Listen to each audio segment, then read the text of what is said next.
दिल्ली विधानसभा में पूर्व प्रधानमंत्री राजीव गांधी का भारत रत्न अवार्ड वापस लेने संबंधी संकल्प पारित होने को लेकर के हंगामा मचा हुआ है।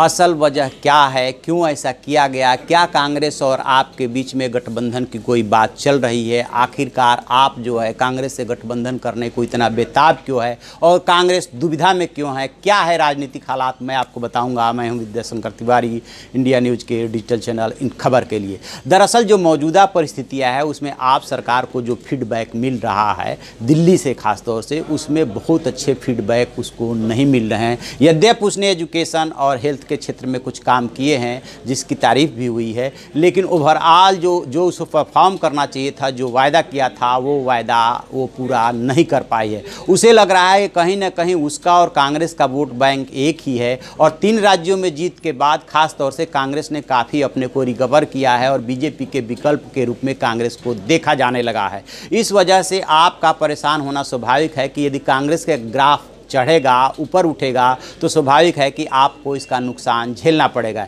इसीलिए आप चाहते हैं कि कांग्रेस में किसी तरह से गठबंधन हो। अब कांग्रेस में क्या स्थिति है मैं आपको बता रहा हूं। कांग्रेस में 2 खेमे हैं। एक खेमा है अजय माकन का, जो कि इस समय दिल्ली के प्रदेश अध्यक्ष है। ये खेमा कतई नहीं चाहता है कि आपके साथ कोई गठबंधन हो, क्योंकि इसका ये मानना है इस खेमे का कि अब जो है कांग्रेस अपने बूते अपने कैंडिडेट्स को जिता सकती है, लिहाजा इनसे गठबंधन नहीं होना चाहिए।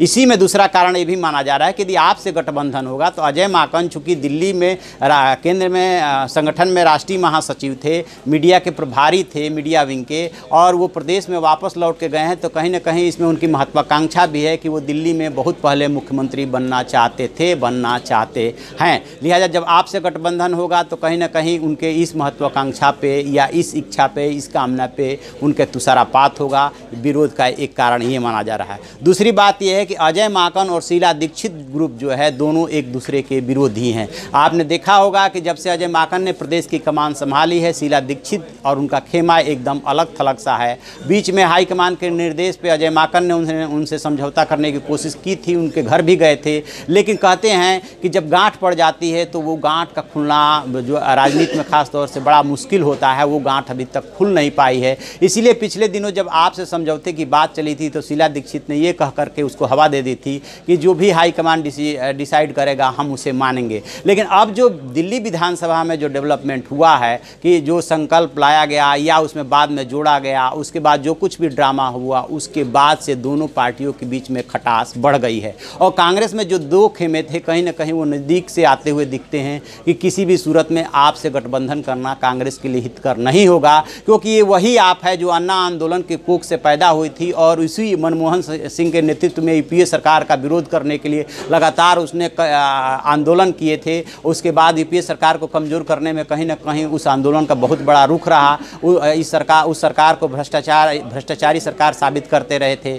उसके बाद जो है इस आप का उदय हुआ और वो आप पहले दौर में कांग्रेस के सपोर्ट से जो है सरकार चला चुकी है, लेकिन अब जो है गठबंधन करना कांग्रेस अपने लिए नुकसानदेह मान रही है, क्योंकि इन 3 राज्यों में भी आप जाकर के चुनाव लड़ी थी, गोवा में भी जाकर चुनाव लड़ी थी, पंजाब में भी जाकर चुनाव लड़ी थी, लेकिन पंजाब को छोड़ करके उसे कहीं सफलता नहीं मिली, बल्कि कुछ सैकड़ों या हज़ारों में वोट पा करके वो सिमट गई थी। इसलिए कांग्रेस का जो है एक मजबूत धड़ा मानता है कि इसके साथ कतई नहीं होना चाहिए। और यदि शीला दीक्षित भी नाराज़गी व्यक्त कर रही हैं या वो इस डेवलपमेंट से नाराज़ है, तो अभी भी शीला दीक्षित की जो है पार्टी में काफ़ी पूछ है और उनकी राय महत्वपूर्ण मानी जाती है। तो ऐसा लगता है कि शायद ही अब ये गठबंधन मौजूदा परिस्थितियों में परवान चढ़े। तो आप ऐसी खबरों के लिए देखते रहिए हमारा डिजिटल चैनल इन खबर और उसे सब्सक्राइब कीजिए।